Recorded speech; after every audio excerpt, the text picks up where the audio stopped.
So the question we are posed with is, if we are speaking in terms of what is the weakness of men and how it relates to the evils which surround us, it is a fact that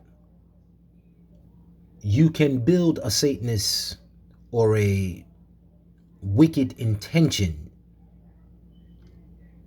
by giving people food, and in the same way you can weaken that wicked intention by withdrawing certain aspects of life and power. But understand how the world truly works. If you have a conglomerate of fathers who were ancient and wise in their endeavors, they built things, they at least wanted to live, but they knew that they had like a bit of a chip on their shoulder because they were the most ancient and the first. They came to the people and they said, will you accept these gifts? And in exchange for these gifts, will you do whatever we decide that you want us to do? Now, this would be the normal conglomerate, something that you might call very, very strong, or something very, very powerful in the world that unites itself under very, very wicked ruling. However, what we want to take away from is not just the aspect of knowing that you can survive, but are you willing to settle for a menial existence? Are you willing to settle for a menial existence if all you have to do is kill one person? So take it up a notch and teach people the reality of what God has given us. He has given us all that we need. You understand? He will always provide you with what you need. Even the Bible speaks about you never pressure being put on you than more than you can bear. He would never put more on you than you can bear. There will always be a window out of this. There will always be a window away from suffering if you suffer too long.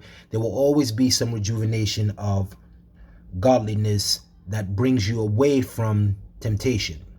But let's read. Weakness of Men. Prophecy, Poetry, and Triumph, Volume 1, pages 36. Fall of a proud yet sullen young man who lived as a soldier for Christ as was planned. For all of the people who know of such love, created in heaven to bless from above. Power and prayer, so still he was strong, but couldn't be focused enough to prolong the days he had promised to turn from the sin that binds him on earth as the weakness of men. Now you have to understand, you will not be given the heavenly gold if you trade it for the jewels or the material wealth of what we hand you on earth. Sure, they can tell you you can go and rob this and rob that. It's not that that does not exist. They can tell you that you can go steal this and steal that. Not that that does not exist. Don't ever think that God does not have that garden for you, like we spoke about in the book of Genesis with Adam and Eve. That garden exists. However, you have to be the righteous individual as to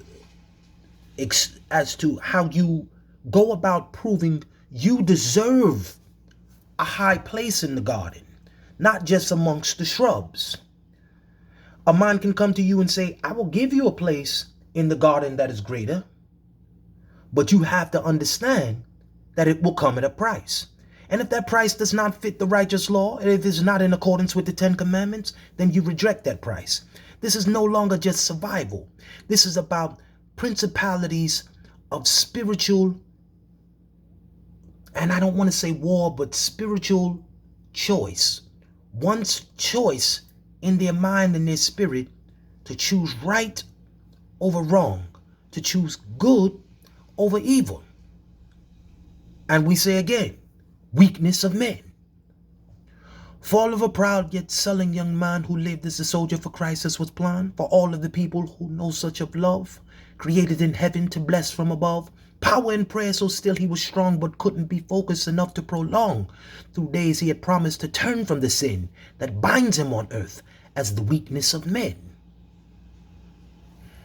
Blessed